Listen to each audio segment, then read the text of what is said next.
Chinese medicine has been for me the fulfillment of a search for a congenial system of healing.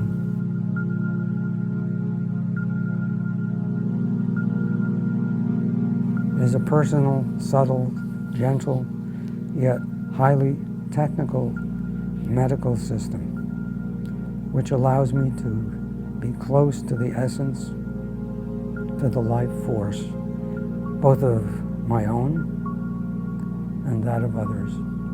It's a masterpiece of harmony, intricacy, and movement, which never ceases to engage me, never ceases to fascinate me and intrigue me.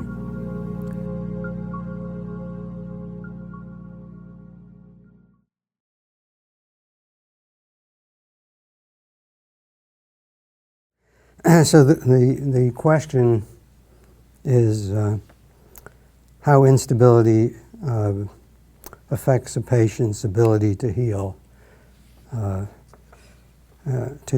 change in a positive direction. And that depends a lot, of course, on what type of instability we're talking about, because there are many different types of instability, and in each type there are different degrees of instability. So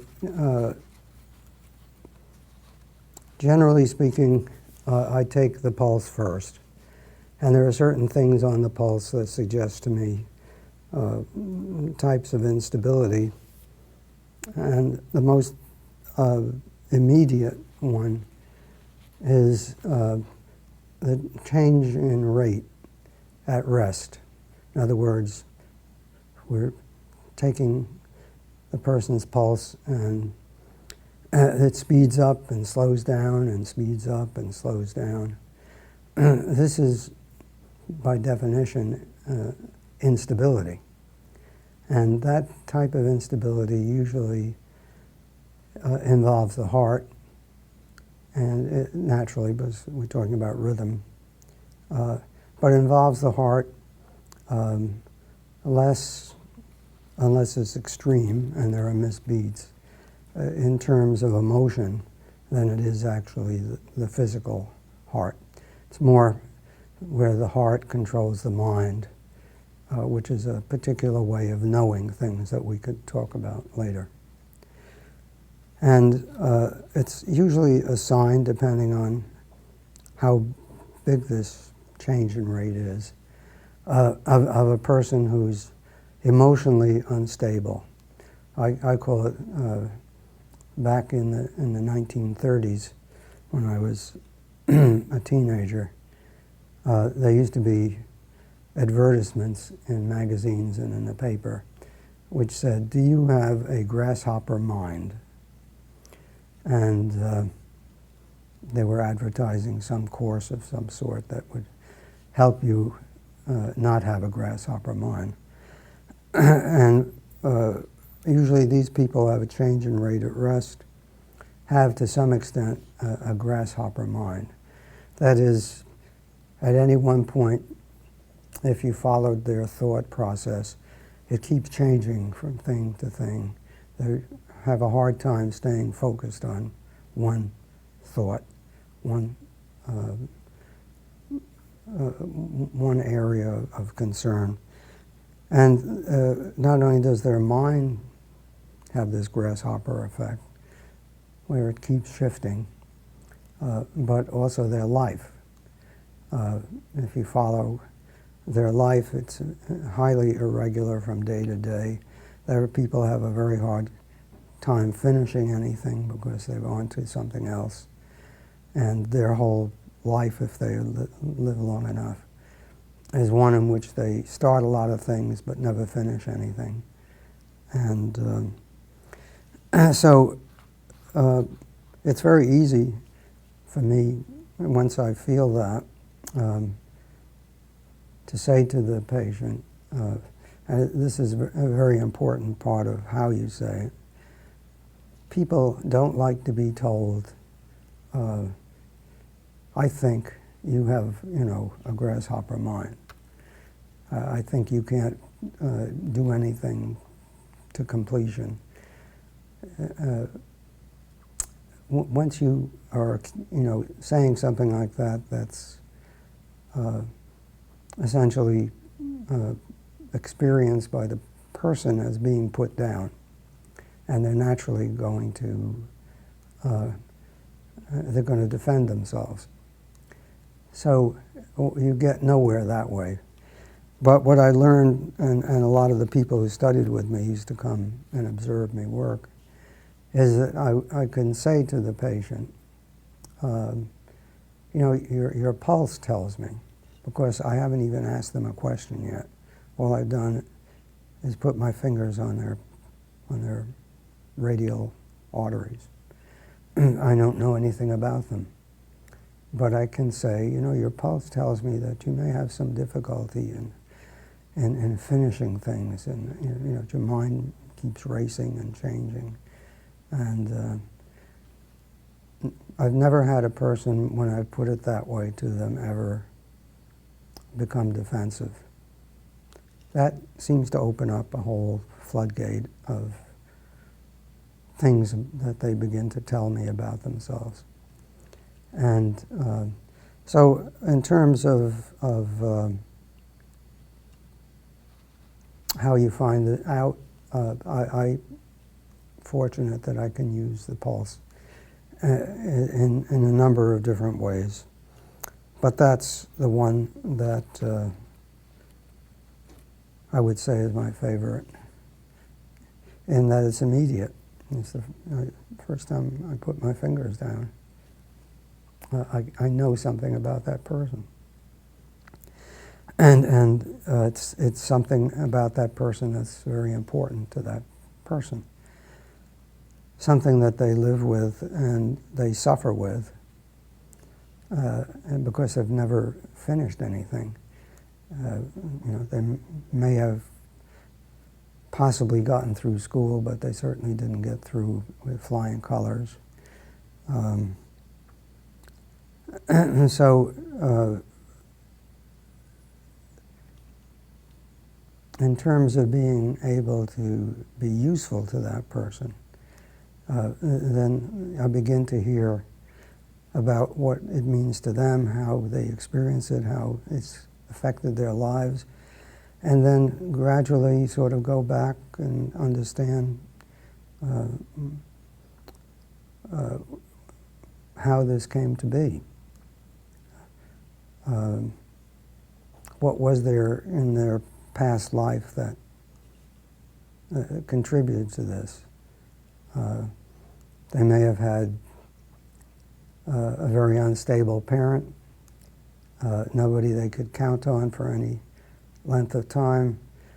There are all kinds of possibilities, but at that point, this all begins to unfold. And one of the things about this emotional instability, apart from how the person experiences it and what the background is to it, it's also something that's going to occur between you and that patient. At some point, they're not going to come on time, or they're going to come a day late, or it's going to have an impact on what's going on in the therapeutic situation. So what I found was that the best format for addressing these kinds of problems is when they come up between me and the patient. And then we can talk about, well, he was supposed to be here at 1 o'clock yesterday, and it's 3 o'clock this afternoon, and I have a whole bunch of other patients, and can't really see you except for a minute or two.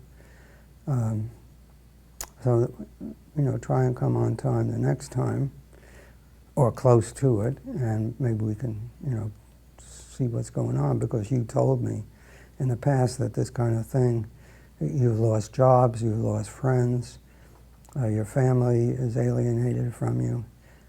This kind of thing isn't working for the things you seem to want. So, then when they come next time, They had it, down on their calendar that they had a 1 o'clock appointment with me. But then I heard there was a concert in the mall, and it was their favorite band, and they couldn't resist, and they forgot all about the appointment and went and did their thing at the mall. And so we can begin to get into what they have to do in order to stay on track and go from one place to the other. I'm not going to be able right here to tell you the whole story, but I don't know if you begin to get the idea. The other thing too that sometimes will influence, or let's say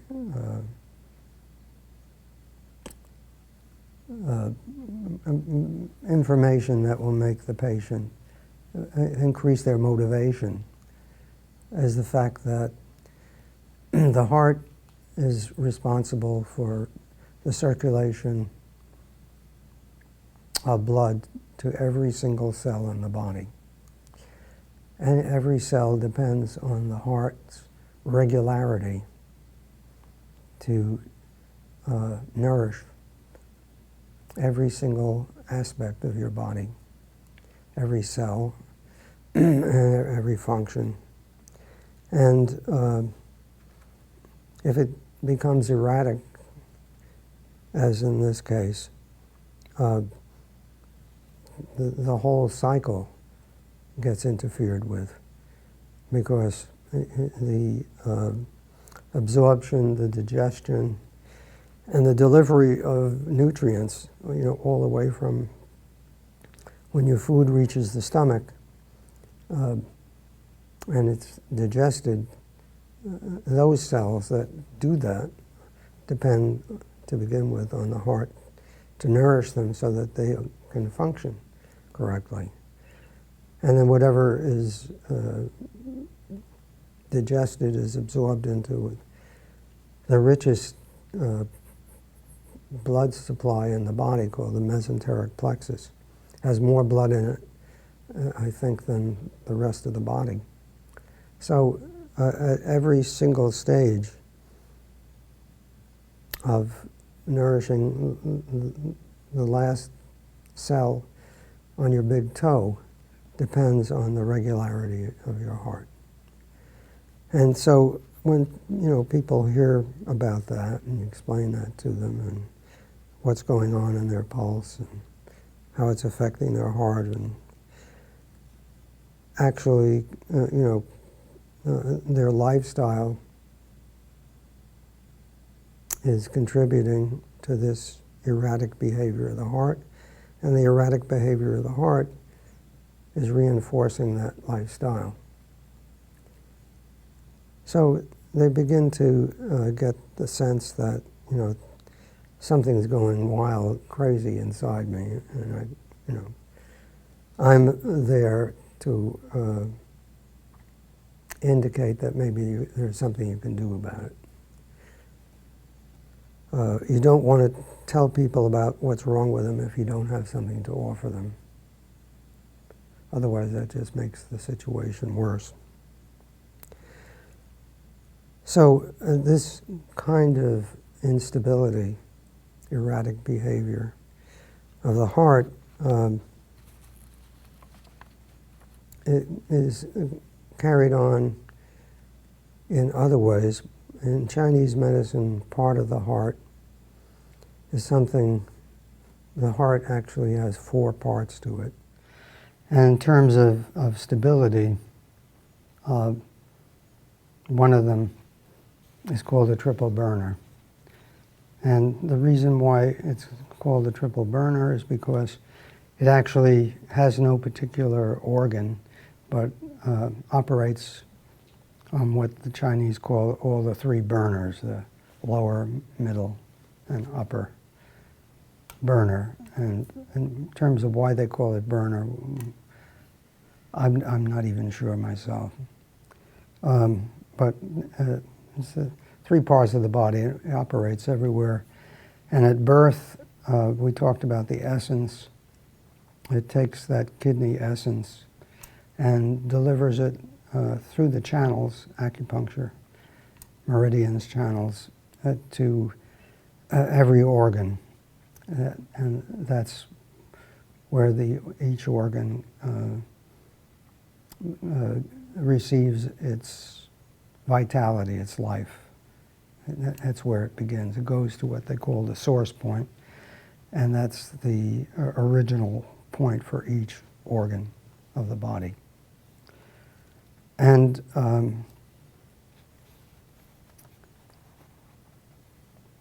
one of its principal functions is harmony. In other words, the fact that everything works together in the body. You know, you put food in, something starts digesting it, something starts absorbing it, something starts delivering it. That all these things work in harmony, the Chinese say, depends on the function of this triple burner. And so basically, how everything operates in our bodies with everything else, the fact that there is stability in our daily function, that we get hungry when we get hungry, that we get tired when it's time to sleep. But you can name any function. And the fact that it works depends on this triple burner energy. So there are ways, for example, if I take somebody's pulse, that I can begin to judge whether or not this function, to what extent it's working and to what extent it's not. And simply by the relationship. Remember we talked yesterday about the upper burner, this part having the heart and the lungs on the pulse form. If the qualities between the two sides and the qualities between the sides in this part and the sides here and the sides below are somewhat similar, that indicates that the triple burner is functioning well.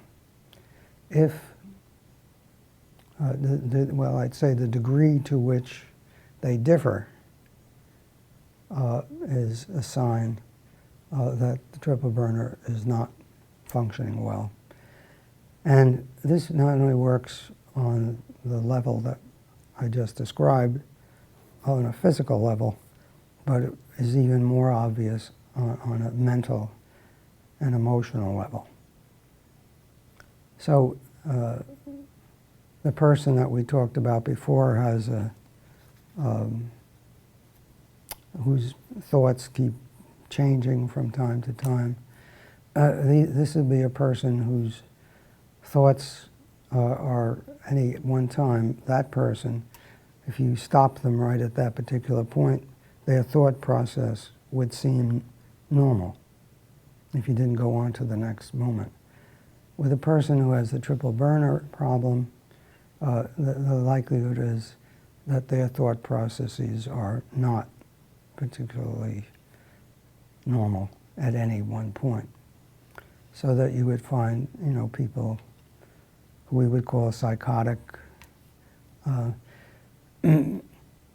What this doesn't indicate necessarily, when you find it, that that particular person is psychotic on an emotional level, or let's say is developing an autoimmune disease. This is maximum instability, or cancer, or, you know, which is an autoimmune disease, or what we call the chi is wild. but the degree of harmony in the person's mind is already deeply afflicted. So that is another aspect of stability that depends on this harmonizing force in the body, and it has a acupuncture channel in which you can put needles and affect it. Some of the points on that channel are called windows of the sky, which are very powerful points in terms of affecting the psyche. Points on that channel control digestion, they control water metabolism. So it's a very powerful channel, and people liken it, some people, to the corpus callosum in the brain, which harmonizes the two sides of the brain. So it's global in its effect, and it has to be considered in terms of stability. I mean, the discussion of stability can go on forever in terms of all the different kinds. I've just touched on two. But the question is, there are herbal formulas that will affect and assist, say, the triple burner. Certainly there are a number of them that will affect the stability of the heart. The stability of the heart, again, which controls the mind in Chinese medicine, it is affected by how the valves are working.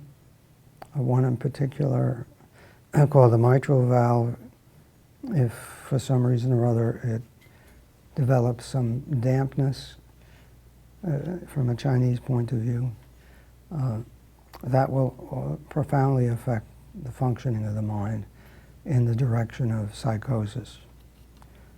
So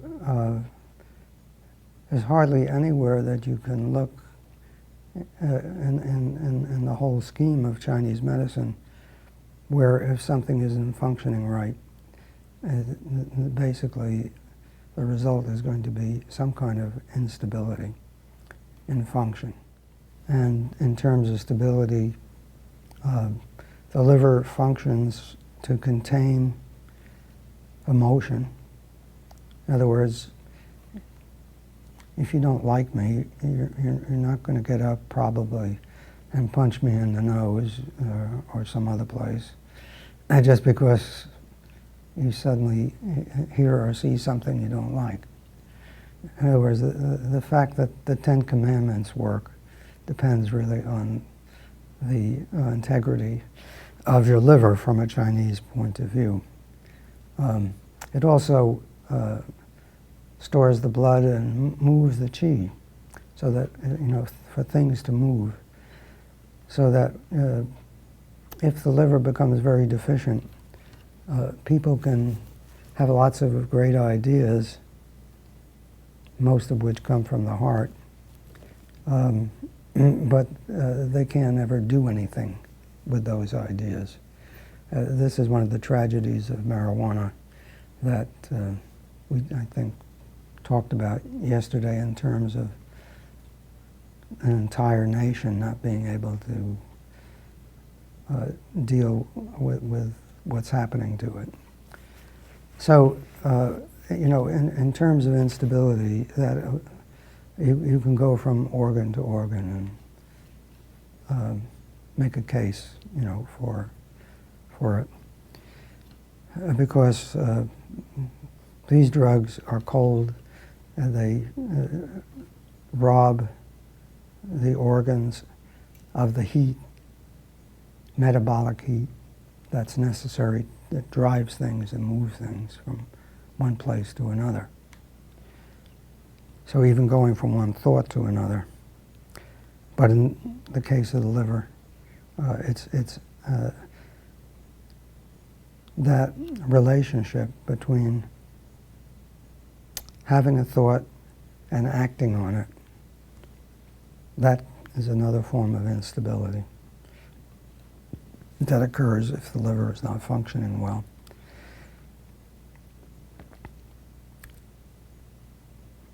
So, the maximum that we see in terms of instability, in terms of what I'm talking about, is psychosis mentally and cancer. And essentially what you have a mind, heart, that is rebelling against itself. And you have cells in the body which are essentially have turned against your organism. Because they're not obeying orders. They're not doing things in an orderly fashion. And if they're not obeying orders, then they go off. And this triple burner, which controls all these things, is unstable. And that cell decides, I'm going to reproduce now, and rather than when it's good for the organ that I'm in. And so that's what cancer is, essentially. It's a cell that has decided to become rogue and not follow orders.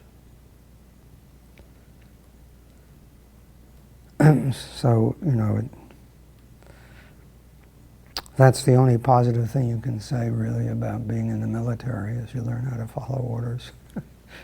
Hopefully all the cells in your body are doing the same.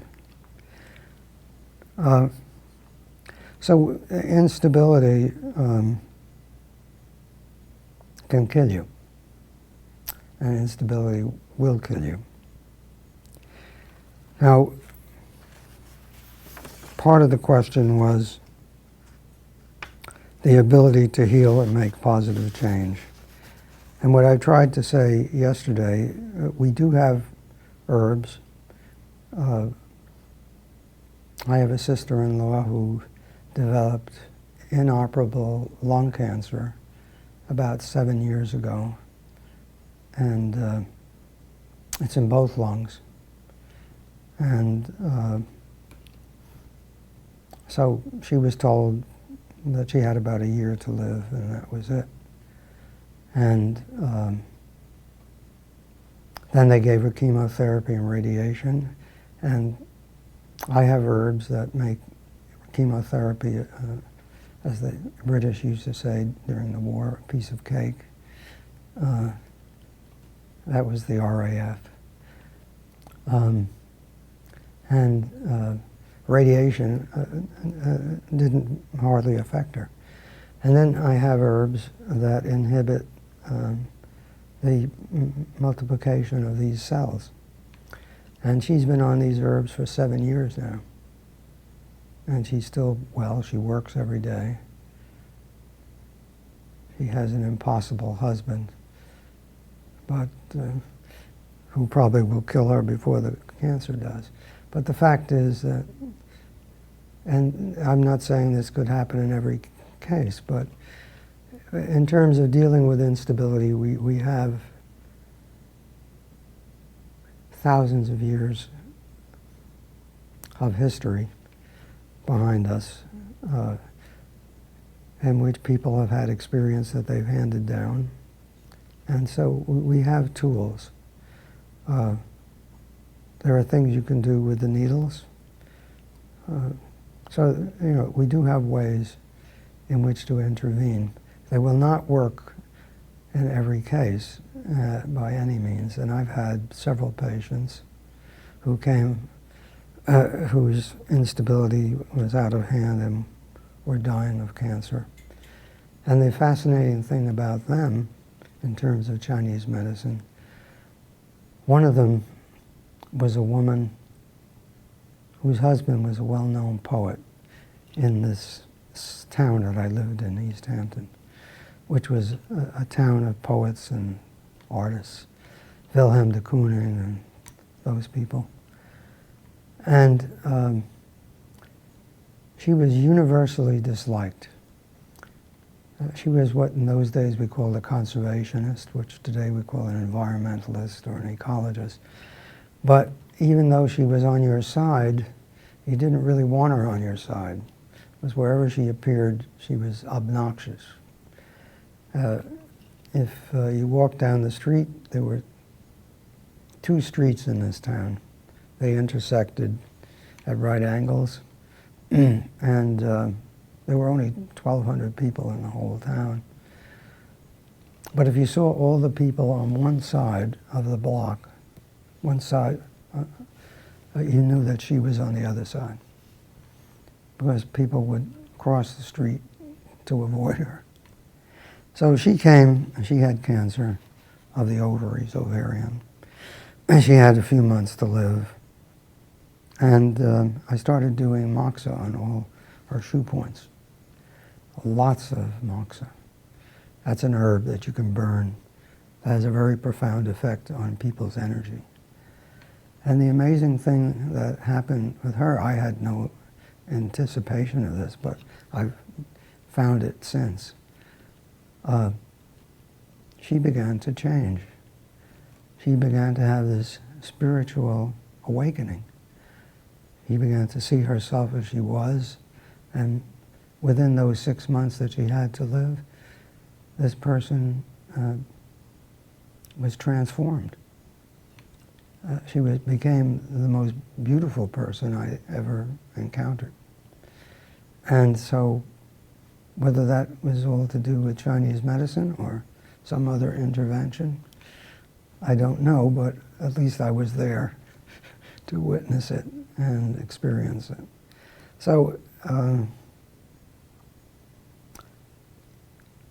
in terms of whether Chinese medicine can deal, what hope there is for people in whom we find these things, there is more hope than I would have anticipated when I first started this work.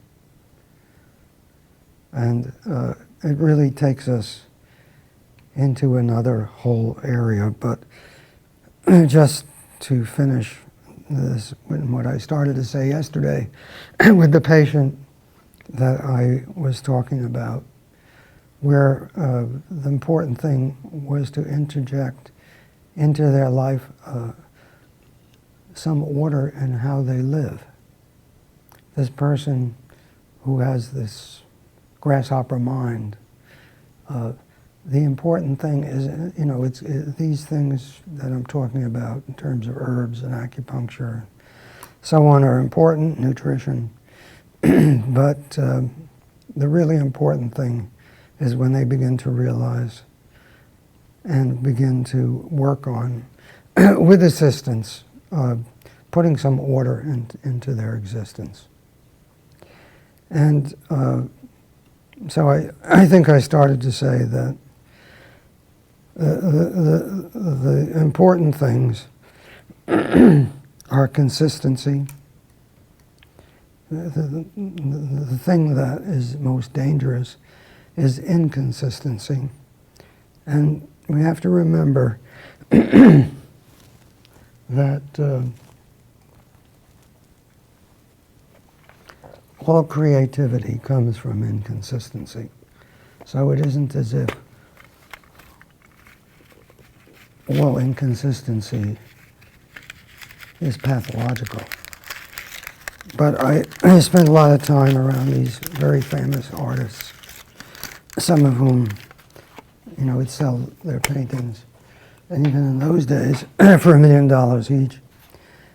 And even though, if you looked at their lives, even if you looked at mine, from the ordinary citizen's point of view, their life was kind of wild. But their work was very consistent. They had tremendous order to what they did with their paintbrushes. They worked on a regular basis. They had more than one painting going, but they were, you could put basic,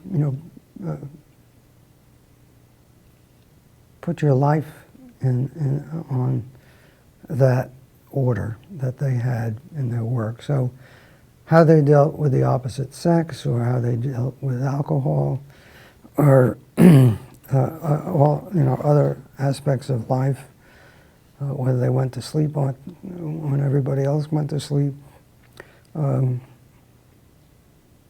how they played. These things did not fit into everybody else's way of life, but how they worked did. Their work was extremely orderly, and you couldn't interfere with it. Once they set out to do something within the realm of their work, the triple burner would have loved them. So what I'm talking about, there has to be an order in your life. And this woman who I was talking about yesterday is not an artist. She is not writing poetry. But so we have to find order in her life in a different way. And it had to be that she did the same things every day. She did the same things that were meaningful every day. She had the same things that were of service every day. And who knows where that's going to lead. But it's definitely going to lead to stability in physically, mentally, and it's already begun to do that. So it's inconsistency and immoderation that kills people, and it has an effect on every cell in your body ultimately. And this has to do with how you love, how you exercise, how you play games, what you do with substances like alcohol and drugs, your sleep and your rest. What I noticed when I went to China in 1981, having worked by that time for 7 years with Dr. Shen, starting in 1974, as every single day at exactly the same time, he took a nap. It didn't matter what was happening, he went to sleep. And when I got to China in 1981, I discovered that there were 1,200,000,000 people wherever they were, whatever work they did, there was a bed, a cot in every place of business, every factory, wherever you were, department stores. They closed at noon. 12 to 12:30, everybody ate their rice. And 12:30 to 1:30, the entire nation went to sleep. Now, there are different time zones, so fortunately they didn't all go to sleep at the same time. But everybody, 1,200,000,000 people, took a nap at the same time every day. And so when I came back, I went to the Pentagon and I said, if you're going to attack China, attack it at noon, because they'll all be eating. From 12:30 to 1:30, they're all going to be sleeping. That included all the soldiers, too. So that's order. Now, that's too much order. But, how you sleep, how you rest, how you live your life, how you work, even sex, travel, the more order you have in it, the greater your stability, the better chance you have for a relatively healthy and perhaps long life. So with these things, people can heal. And those are among are the most important.